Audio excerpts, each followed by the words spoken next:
আমরা সবাই জানি যে আগামী শনিবার উচ্চ মাধ্যমিকের অ্যাকাউন্টেন্সি পরীক্ষাতে আজ প্রতিটি চ্যাপ্টারের কিছু শর্ট কোশ্চেন নিয়ে আলোচনা করব। প্রথম কোশ্চেন আলোচনা করা যাক, চুক্তিপত্রে উল্লেখ না থাকলে মূলধনের উপর সুদের হার কত হবে? আচ্ছা বলে দিই, অংশীদারি চুক্তিপত্রে উল্লেখ না থাকলে মূলধনের উপর কোনো সুদ দেওয়া হয় না। অর্থাৎ চুক্তিপত্রে যদি উল্লেখ না থাকে শুধুমাত্র লোনের ওপর সুদ দিতে এবং সেটা 6% হারে। অর্থাৎ এখানে আমাদের কোশ্চেন ছিল মূলধনের উপর কত পার্সেন্ট সুদ দিতে হয়, মূলধনের উপর কোনো সুদ দেওয়া হয় না। নাম্বার 2, অংশীদারদের কারবারে অংশীদারদের দায় অসীম। নাম্বার 3, অংশীদারদের মূলধন হিসাব খাত। আমরা জানি যে পার্টনার্স ক্যাপিটাল অ্যাকাউন্ট সাধারণত দু ধরনের হয়, একটা হচ্ছে ফিক্সড ক্যাপিটাল এবং নাম্বার 2 ফ্লাকচুয়েটিং ক্যাপিটাল। এখানে জানতে যে অংশীদারদের মূলধনের হিসাব খাত কি, ওই অংশীদারদের মূলধনের হিসাব খাত স্থির এবং পরিবর্তনীয়, অর্থাৎ ফিক্সড এবং ফ্লাকচুয়েটিং দুটোই হতে পারে। স্থির মূলধনের হিসাব খাতের জের কি হয়? স্থির মূলধন অর্থাৎ fixed capital always credit balance হয়, অলওয়েজ ক্রেডিট হয়, সর্বদা ক্রেডিট হয়। নম্বর বলেছে পরিমল কারবার থেকে প্রতি মাসের প্রথম দিনে 500 টাকা করে উত্তোলন করলে বছরের শেষে উত্তোলনের উপর সুদের পরিমাণ কত হবে যদি সুদের হার 6% হয়? দেখা যাচ্ছে যে প্রতি মাসে 500 টাকা করে উত্তোলন করছে, প্রতি মাসে 500 টাকা করে হলে বছরে 500 × 12, 6% সুদ 6/100 ইন্টু, আর আমরা জানি যে প্রতি মাসের শুরুতে টাকা তুললে সুদের হার হয় 6.5/12, প্রতি মাসের শুরুতে তুললে হয় 6.5/12। ক্যালকুলেশন করে যে অ্যান্সারটি বেরোবে সেটি হচ্ছে 195।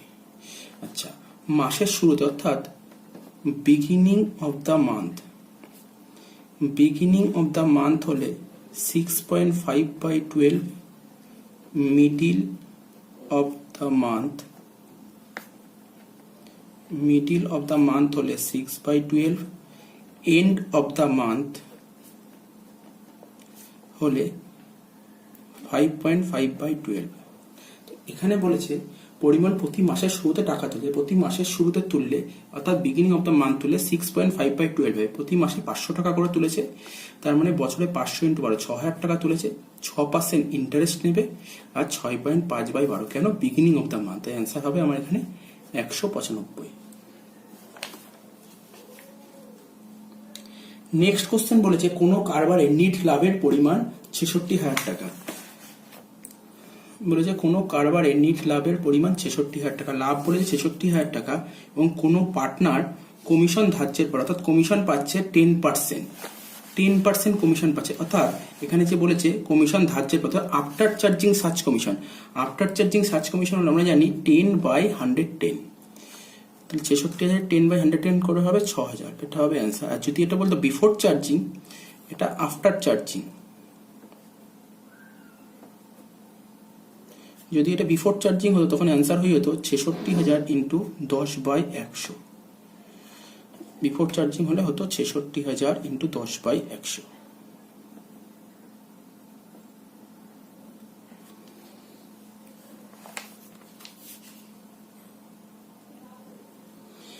নেক্সট কোশ্চেন বলেছে অতিরিক্ত মুনাফা অর্থাৎ সুপার প্রফিট কি? সুপার প্রফিট বের করার ফর্মুলা আমরা জানি, সুপার প্রফিট বের করার ফর্মুলা হচ্ছে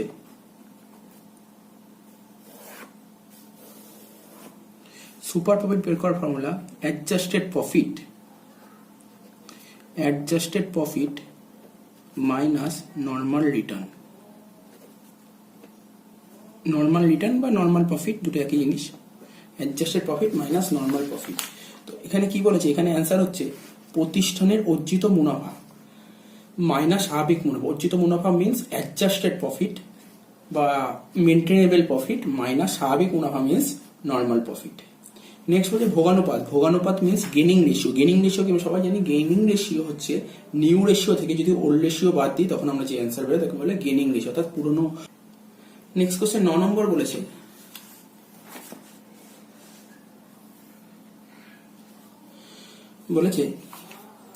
স্বাভাবিক মুনাফা 32,000 টাকা। স্বাভাবিক মুনাফা মিন্স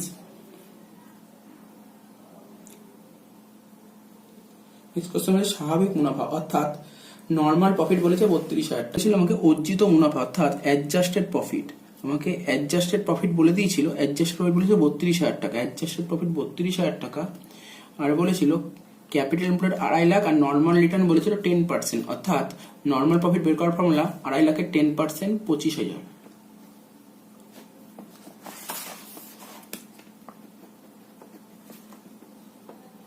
32,000 মাইনাস 25,000, অ্যান্সার হলো 7,000 টাকা।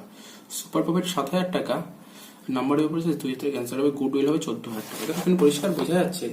কোশ্চেনে বলে দিয়েছিল অ্যাডজাস্টেড প্রফিট 32,000 টাকা, ক্যাপিটাল এমপ্লয়েড বলেছিল 2.5 লাখ টাকা, নর্মাল রিটার্ন বলেছিল 10%, বলেছিল গুডউইল বের করো সুপার প্রফিট মেথডে। সুপার প্রফিট মেথডে গুডউইল বের করার formula super profit into number of year of purchase. Number of year of পারচেসে অঙ্কে বলেছিল 2 বছর।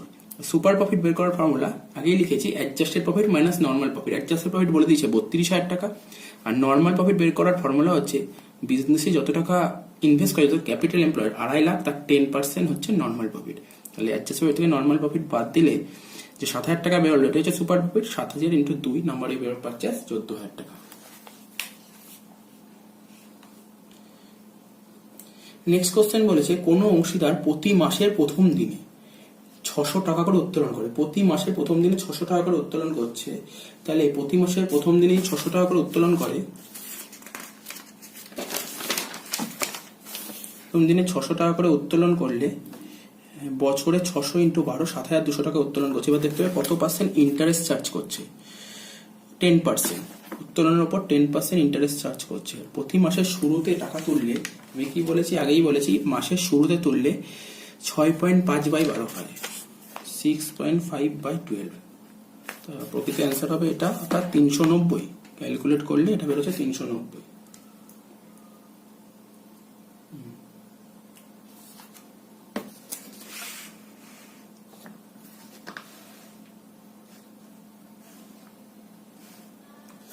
নেক্সট কোশ্চেন, অবসর গ্রহণকারী অর্থাৎ রিটায়ারিং পার্টনার অংশীদার সঞ্চিতি গ্রহণ করে, রিজার্ভ গ্রহণ করে। সে পার্টনার রিটায়ার করুক বা অ্যাডমিশন করুক বা ডেথ হোক, সব পার্টনারের ক্ষেত্রে যে রিজার্ভের টাকাটা ভাগ করে নেয় তারা ওল্ড রেশিও, অর্থাৎ পুরনো অনুপাতে। মুনাফা বন্টনের অনুপাত A:B:C, 5:3:2। এখানে বলেছে দুয়েরটা বলেছে মুনাফা বন্টন অনুপাত, অর্থাৎ A:B:C, এর রেশিও হচ্ছে 5:3:2। বি 8,100 টাকা প্রফিট পাচ্ছে, বি 8,100 টাকা প্রফিট, অর্থাৎ বির এখানে শেয়ার যদি দেখতে পারি, বির শেয়ার আছে 5 আর 3 8 আর 2 10, 3/10 জন্য বি পাচ্ছে 8,100 টাকা। তাহলে টোটাল প্রফিট কত ছিল? 8,100 ইন্টু 10/3, 8,100 ইন্টু 10/3। এবার বলেছে যে তাহলে সি কত হবে, সির শেয়ার কত আছে, 2, অর্থাৎ 2/10, 2/10 জন্য কত হবে, 10 কেটে গেল, 2/3 করলে আমার যে প্রকৃত অ্যান্সার বেরোবে 5,400 টাকা। তাহলে এখান থেকে দেখে বোঝা যাচ্ছে সি কত টাকা পাবে, 5,400 টাকা।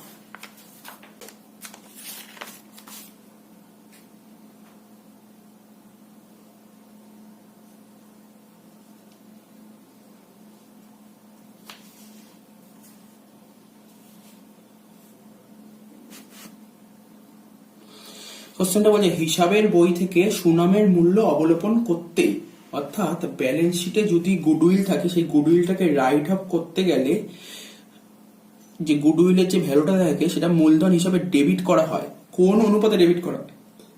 ওল্ড রেশিওতে। অর্থাৎ ব্যালেন্স শিটে যে গুডউইল অ্যাসেট সাইডে সেটাকে রিটার্ন অফ করতে গেলে যে কোন রেশিওতে করা হয়, কারণ ব্যালেন্স শিট থাকে কাদের, যদি অ্যাডমিশন হয় তাহলে যে 2জন ওল্ড পার্টনার সেই ওল্ড রেশিওতে করবো, যদি রিটায়ারমেন্ট থাকে 3জন পার্টনার থাকে ABC 3জন, এই রেশিও ওল্ড রেশিওতে করতে হয়। তো ব্যালেন্স শিট যেহেতু ওল্ড পার্টনারদের নিয়ে থাকে তাই ওল্ড রেশিওতে করতে হয়।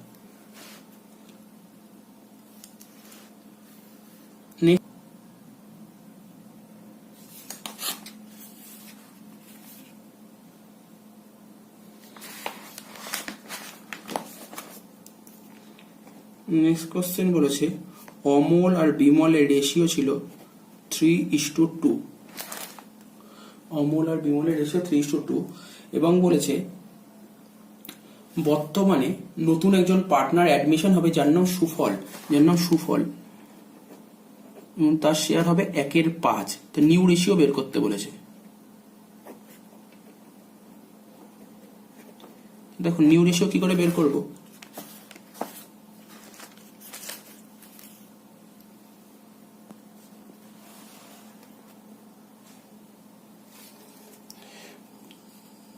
প্রথমে ধরি let total profit total profit 1, নতুন পার্টনার অর্থাৎ সুফলের শেয়ার কত 1/5, তাহলে 1 থেকে 1/5 বাদ দিলে 4/5, যে এই যে প্রফিট ধরে নিচ্ছি কোম্পানির প্রফিট ছিল 1 টাকা, তার মধ্যে সুফলের 1/5, বাকি যে 4/5 রইল সেই 4/5 প্রফিটটা কার, রেস্ট, অর্থাৎ এই যে 4/5 প্রফিট অমল আর বিমলের, তার মানে অমলের কত, এখানে অমলের এই 4/5 যে আছে তার মধ্যে অমলের ছিল কত 3/5, 4/5 3/5 অর্থাৎ 12/25, বিমলের 4/5 2/5, 4/5 মধ্যে 2/5 ওর আছে, তাহলে 8/25।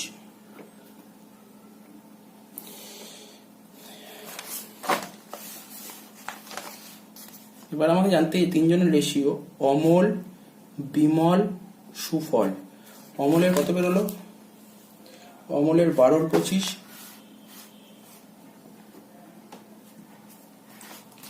বিমলের 8/25, সুফলের ছিল কত 1/5। তিনটেরই হরে আছে 25, এখানে 25 আছে, এর 25 আছে, এর 5 আছে, তাহলে কি করতে হবে, এখানে 5 গুণ করতে হবে, এখানে 5 গুণ করলাম মানে সাথে সাথে এখানেও 5 গুণ করতে হবে, তাহলে অ্যান্সার হচ্ছে 12:8:5, নিউ রেশিও হচ্ছে 12:8:5। নেক্সট কোশ্চেন বলেছে পুরনো অনুপাত থেকে নতুন অনুপাত বেশি হলে, পুরনো অনুপাত অর্থাৎ ওল্ড রেশিও থেকে যদি নিউ রেশিও বেশি হয় তখন তাকে বলে গেনিং রেশিও। নেক্সট কোশ্চেন পুনর্মূল্যায়ন অর্থাৎ রিভ্যালুয়েশনে, রিভ্যালুয়েশন করার ফলে সম্পত্তির মূল্য অর্থাৎ অ্যাসেটের ভ্যালু যদি কমে যায় তখন কি জাবেদা হবে। লিখছি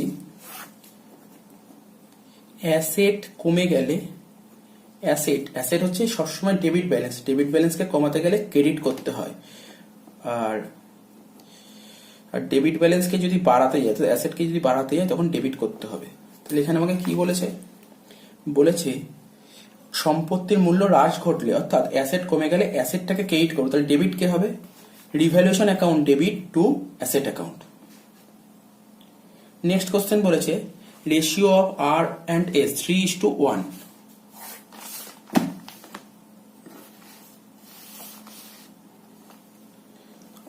আর এস এর রেশিও বলেছে 3:1। নেক্সট বলেছে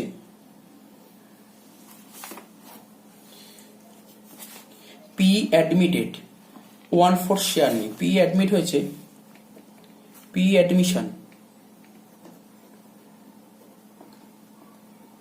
পি অ্যাডমিশন করেছে 1/4 শেয়ার নিয়ে নিউ রেশিও বের করতে পারে, সেম টু সেম ভাবে হবে।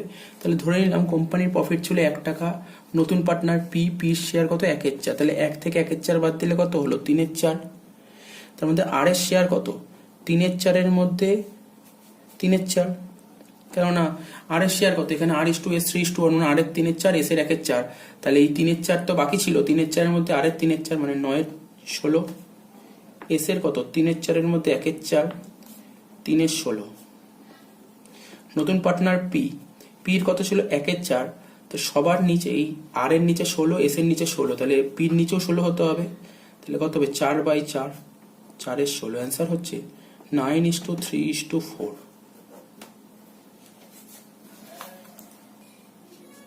Next question Manisha and Nila R partner sharing profit in the ratio 3:2, অর্থাৎ মনীষা আর নীলার রেশিও ছিল 3:2, তাহলে লিখি মনীষা এবং নীলা এদের রেশিও অর্থাৎ ওল্ড রেশিও ছিল 3:2। বিজনেসে নতুন পার্টনার ঢুকছে তার নাম প্রিয়া, প্রিয়া বিজনেসে অ্যাডমিট করছে এবং প্রিয়া 3/7,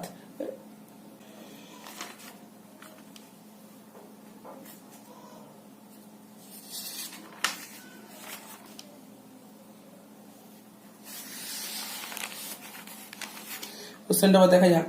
Manisha and Nila R partner sharing profit and losses in the ratio 3:2। Manisha আর নীলা ব্যবসায় ছিল এবং তাদের রেশিও ছিল 3:2। ব্যবসায় নতুন পার্টনার ঢুকছে যার নাম প্রিয়া, এবং প্রিয়া যে ব্যবসায় ঢুকছে 3/7 শেয়ার নিয়ে, যে 3/7 কার থেকে পাচ্ছে, মনীষার থেকে পাচ্ছে 2/7 এবং নীলার থেকে পাচ্ছে 1/7, নীলার থেকে পাচ্ছে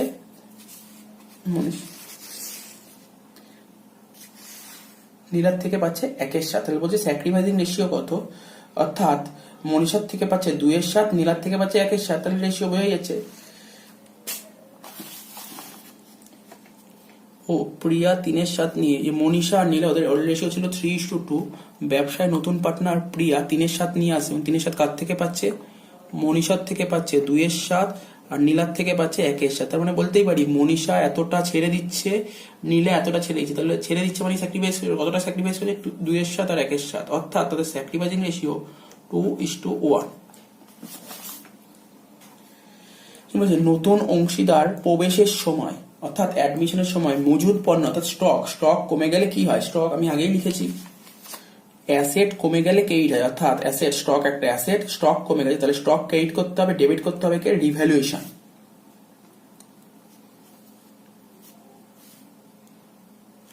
নেক্সট বলেছি রিভ্যালুয়েশনের সময় যদি লাভ হয় তখন জাবেদাটি কি হবে।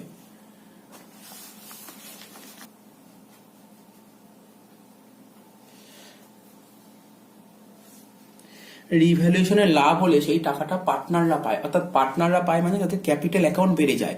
ক্যাপিটাল লাইবিলিটি, ক্যাপিটাল এক ধরনের লাইবিলিটি, লাইবিলিটি যদি বেড়ে যায় তখন সেটাকে, লাইবিলিটি বেড়ে গেলে সেটাকে ক্রেডিট করতে হয়, অর্থাৎ পার্টনার্স ক্যাপিটাল, এক্ষেত্রে পার্টনার্স ক্যাপিটাল ক্রেডিট করব,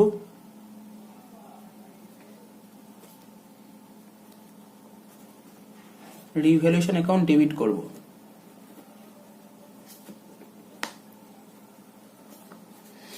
বলেছে রিভ্যালুয়েশন অ্যাকাউন্টে প্রফিট হলে তার জার্নাল কি হতে হবে, রিভ্যালুয়েশন অ্যাকাউন্টে প্রফিট হলে জার্নাল হবে revaluation account debit two partners capital. Next question বলেছে একটি অংশীদারি প্রতিষ্ঠানে কানাই, স্বপন এবং শান্তির মুনাফা বন্টন অনুপাত 1/3, 1/3, 1/6, অর্থাৎ কানাই, স্বপন, শান্তি এবং তাদের রেশিও ছিল 1/3, 1/3, 1/6, 1/3, 1/3, 1/6। তাহলে 3, 3, 6 লসাগু কত হয় 6, সব কটাকে 6 দিয়ে গুণ করব, কাটাকাটি করলে কি হচ্ছে, এটা 2, এটা 2, এটা 1, অর্থাৎ রেশিও হচ্ছে 2:2:1। কোশ্চেন কি রিকোয়ারমেন্ট ছিল, বলছে যদি স্বপন অবসর অর্থাৎ রিটায়ারমেন্ট করে, স্বপন যদি রিটায়ার করে তাহলে নিউ রেশিও কি, স্বপন রিটায়ার করছে মানে স্বপন বেরিয়ে যাচ্ছে, রেশিও পড়ে থাকলে 2:1।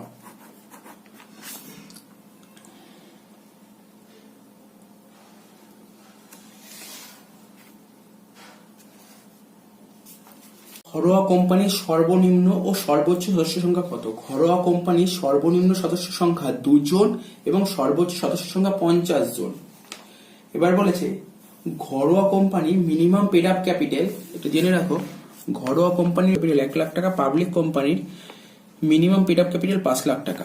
ঘরোয়া কোম্পানির সদস্য সংখ্যা 2 থেকে 50, তবে লেটেস্ট কোম্পানি অ্যাক্ট 2013, আচ্ছা আমাদের সর্বশেষ কোম্পানি আইন কবে চালু হয়েছে, 2013 সালে। 2013 সালে অনুযায়ী সর্বোচ্চ সদস্য সংখ্যা 200 জন, আর পাবলিক কোম্পানি 7 থেকে আনলিমিটেড। ঘরোয়া কোম্পানিতে ডিরেক্টর থাকতে পারে কম করে 2 জন, আর পাবলিক কোম্পানিতে কম করে 3 জন। নেক্সট হচ্ছে কোম্পানির স্মারকলিপিতে উল্লিখিত মূলধনকে কি বলা হয়, অনুমোদিত মূলধন। কোম্পানির বিলিখিত মূলধনের ক্ষুদ্র ক্ষুদ্র একককে কি বলে,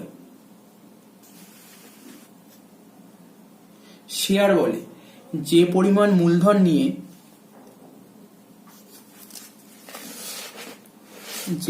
মূলধন নিয়ে কোম্পানি নিবন্ধিত হয় তাকে কি বলে, অনুমোদিত মূলধন।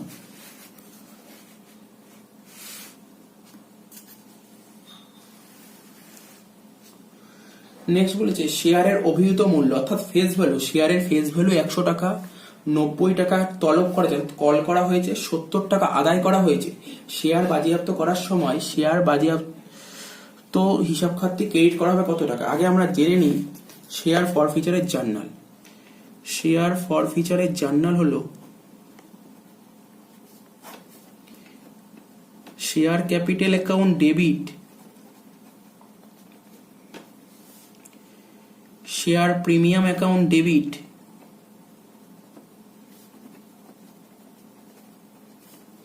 টু কল সিনেরিয়ার,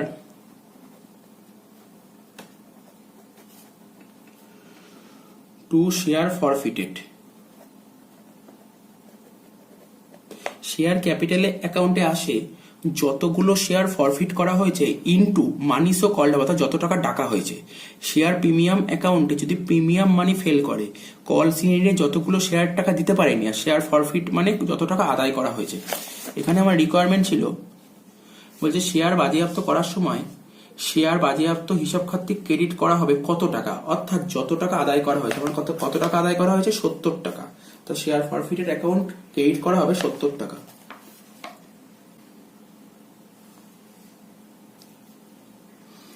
শেয়ারের ফেস ভ্যালু 100 টাকা, 10% অধিক হারে অর্থাৎ প্রিমিয়ামে শেয়ার বিলি করা হয়েছে। তাহলে শেয়ারের বাজার মূল্য কত হবে? 100 টাকা ফেস ভ্যালু, 10% প্রিমিয়াম, অর্থাৎ ফেস ভ্যালু চেয়ে অতিরিক্ত দামে শেয়ার বিলি করা হয়েছে, অর্থাৎ 100 টাকা আরো 10% 110 টাকা।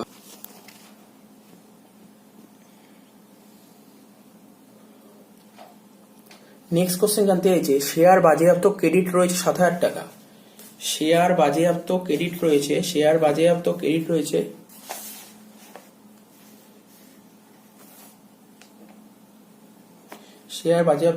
7000 টাকা।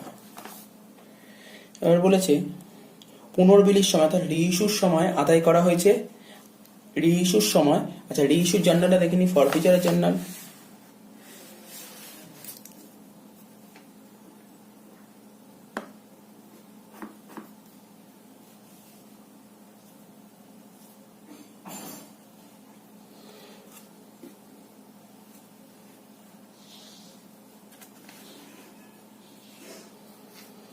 রিইস্যুর journal, bank account debit,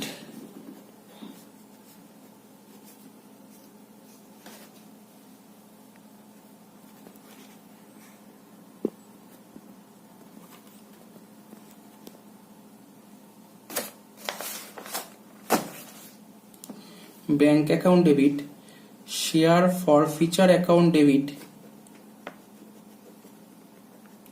to share capital.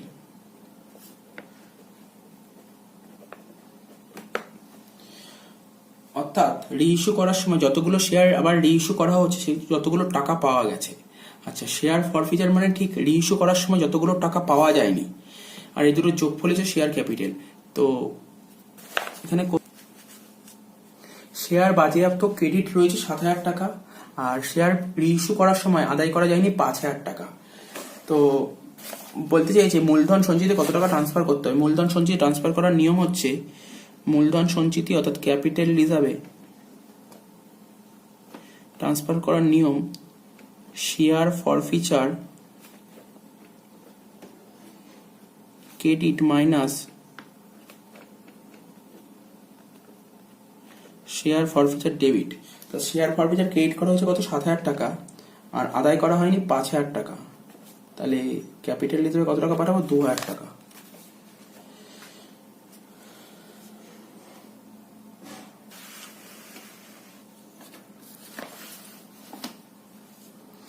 Next question বলে ডিবেঞ্চার হিসাব খাত হলো একটি ব্যক্তিক হিসাব খাত।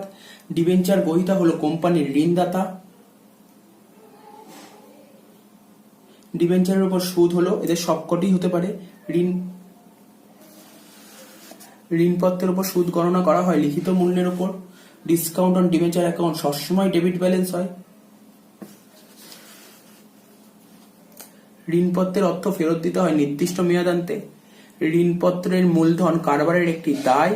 ঋণপত্র বিলির সময় ডিসকাউন্ট অন ডিবেঞ্চার অ্যাকাউন্টকে ডেবিট করা হয়। কোনো সম্পত্তি বন্ধক রেখে ঋণপত্র বিলি করা হলে তাকে বলে বন্ধকীহীন ঋণপত্র।